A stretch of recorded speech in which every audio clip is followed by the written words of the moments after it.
आज हम बात कर रहे हैं लव मैरिज और अरेंज मैरिज पे। कुछ भाइयों ने मेरे यूट्यूब चैनल पे और मेरे फेसबुक आईडी पे बहुत सारे कमेंट कर रखे हैं कि लव मैरिज करने के बाद में लव मैरिज ज़्यादा दिन तक नहीं टिकती है और बहुत सारी तकलीफें उठानी पड़ती हैं। तो दोनों ही बातों पे हम चर्चा करेंगे। आज की बात पे आप लोगों का क्या रिएक्शन होता है, क्या आप लोग सोचते हैं इसके बारे में, आप कमेंट करके जरूर बताइएगा। और अगर आप चैनल पे नए जुड़े हैं तो चैनल को सब्सक्राइब जरूर कर लीजिएगा और पेज पे अगर आप ये वीडियो देख रहे हो तो पेज को फॉलो कर लीजिएगा। तो देखिए, लव मैरिज और अरेंज मैरिज, शादी दोनों में होनी है। लड़की जानी जरूर है, घर छोड़ के जाएगी। लव मैरिज की अगर हम बात करें तो लव मैरिज में एक सबसे अच्छी चीज ये है कि खर्चा नहीं होता है शादी का, और जिसे हम चाहते हैं, जिससे हम प्यार करते हैं, उससे हम शादी कर लेते हैं। लव मैरिज के अंदर लाइफ पार्टनर एक दूसरे को बहुत अच्छे से शुरू से ही समझने लग जाता है। अरेंज मैरिज में थोड़ा सा वक्त लगता है, ठीक है।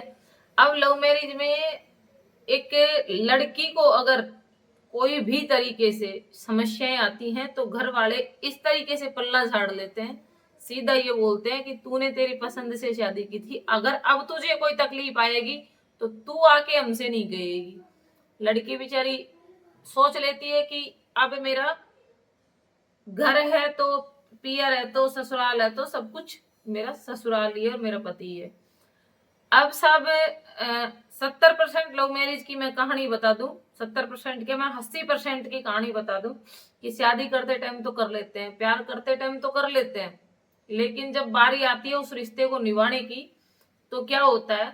मैं लड़कियों की वो नहीं ले रही हूँ, पार्ट नहीं ले रही हूँ, लड़की का मतलब लड़की का पक्ष नहीं ले रही हूँ, लेकिन 70% लड़कों की, 80% लड़कों की ये कहानी है कि लव मैरिज करने के बाद में वो हवाबाजी करना स्टार्ट कर देते हैं, क्योंकि अब उन्हें डर तो किसी चीज का है नहीं। उनको अच्छे से पता है कि जिसको हम शादी करके लाए हैं बेटा की, वो ना तो पियर में जाके बोल सकती है ना ससुराल में जाके बोल सकती है, क्योंकि ना तो उसके आगे कोई है ना पीछे कोई है। अगर उसको मैं पीटूंगा भी ना तो वो घर पे जाके नहीं गएगी, चुपचाप सहन कर लेगी। और 70% केस यही होते हैं लव मैरिज के अंदर, जो लव मैरिज करने के बाद में जो लड़कियों की बदतर हालत हो रही है, वो हालत इसी वजह से हो रही है कि लव मैरिज करते वक्त तो कर ली, बाद में उनके पति उनके ऊपर अत्याचार करते हैं या कुछ भी XYZ कोई भी तरीके से उनको प्रताड़ना करते हैं या कुछ भी कहते हैं, चाहे XYZ कुछ भी, तो वो महिलाएं या वो लड़की अपने पियर में जाके एक बार भी घर वालों को ये नहीं बता सकती कि मेरे साथ में ये अत्याचार हो रहा है, आप मेरी थोड़ी सी हेल्प करो। और यही समस्या इतनी बढ़ जाती है धीरे धीरे धीरे धीरे कि समस्या का वो है ना एंडिंग, जो जिंदगी का एंडिंग हो जाता है, ठीक है।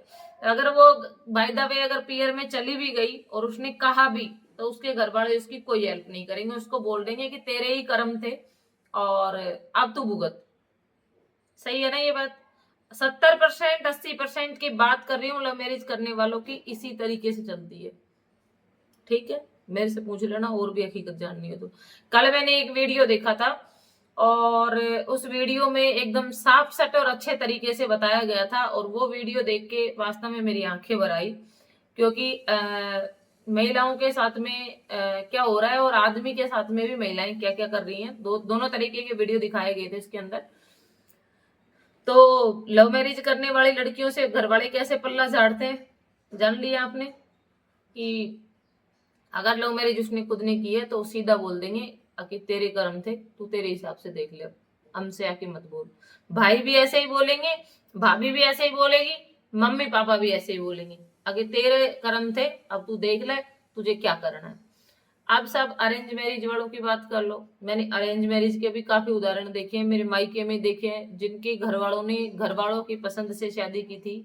और एक दो उदाहरण तो ऐसे देखे हैं कि उनकी आधी से क्या, मतलब शादी के बाद की 80% जिंदगी उनके पियर में गुजर गई। एक दो क्या, कम से कम 10 उदाहरण ऐसे देखे हैं मैंने।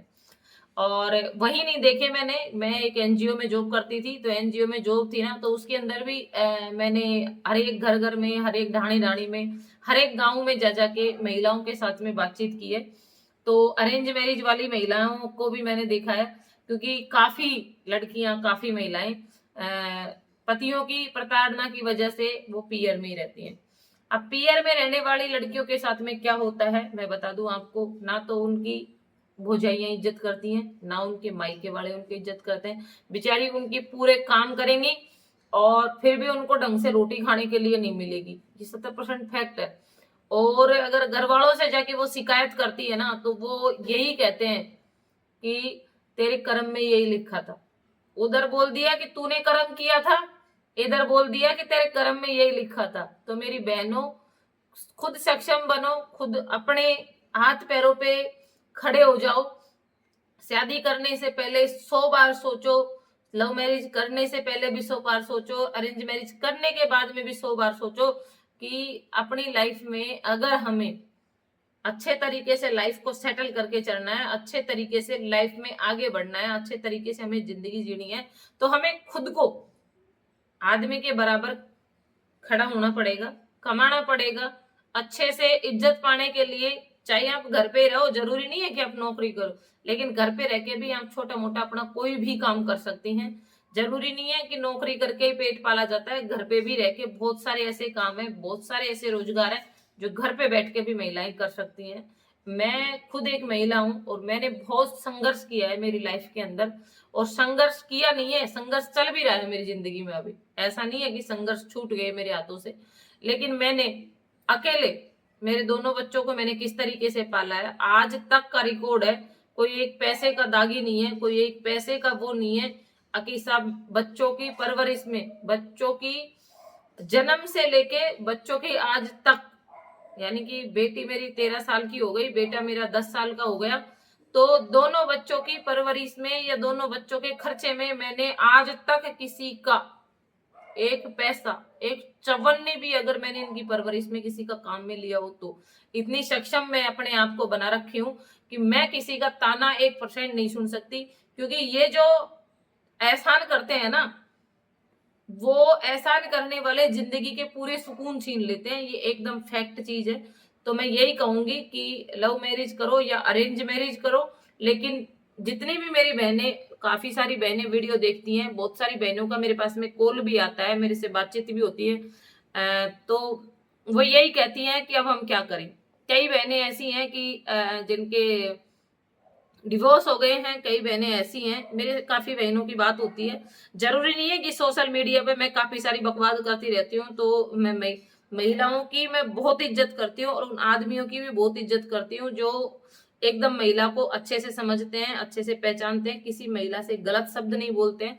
उनको मैं हमेशा दिल में एक अलग जगह दे के रखती हूँ कि ये इंसान बहुत अच्छे हैं और ये हमेशा अच्छे ही रहेंगे। तो ऐसा है। और संघर्ष तो देखो ऐसा है कि मेरी लाइफ में भी बहुत थे। मैं अपने दर्द अगर बताने लग जाऊंगी ना, तो दर्द बताने के लिए एक बहुत बड़ी किताब लिखनी पड़ जाएगी, इतने दर्द मैंने मेरी जिंदगी में सहे हैं।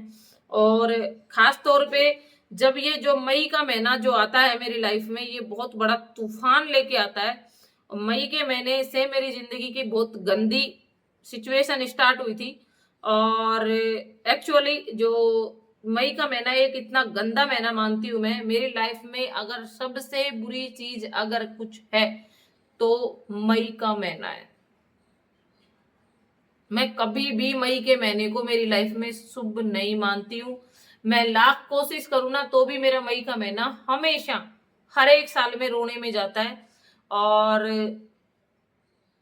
मई के महीने से 2011 में मई के महीने से मेरी उल्टी गिनती स्टार्ट हुई थी, और उस उल्टी गिनती को मैं सहते सहते 2018 तक मैंने उसको कैसे तैसे उस उल्टी गिनती को निकाला। तो 21 में मेरे मई के महीने में मेरे पापा जी एक्सपायर हो गए। तो मैं ये कह रही हूँ ना कि मई का महीना इतना गंदा निकलता है मेरी लाइफ का कि जिसका कोई किसी भी तरीके से कोई समाधान ही नहीं है कि इससे निकला जा सके। क्योंकि इसी मई के महीने ने पापा जी छीन लिया था मेरा, और इसी मई के महीने में मेरी लाइफ की सबसे गंदी जीवन शैली है ना वो स्टार्ट हुई थी। आज भी मुझे याद है कि जब मई के महीने में जब मेरी शादी हुई थी, तो मैं किस दौर से गुजर रही थी और क्या मैंने फेस किया शादी होने के बाद में एज ए महिला। कितनी समस्याएं महिला को झेलनी पड़ती हैं।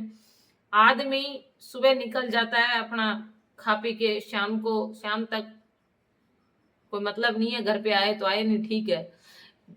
मैं ये नहीं कहती हूँ कि सारे आदमी एक जैसे होते हैं, लेकिन महिला जब बोलती है ना, तो वो एक आदमी, जरूर नहीं है कि उसने सारे आदमी आजमा लिए हैं, उसने एक आदमी आजमाया और उसकी लाइफ में वो एक आदमी ही पूरी दुनिया के बराबर था।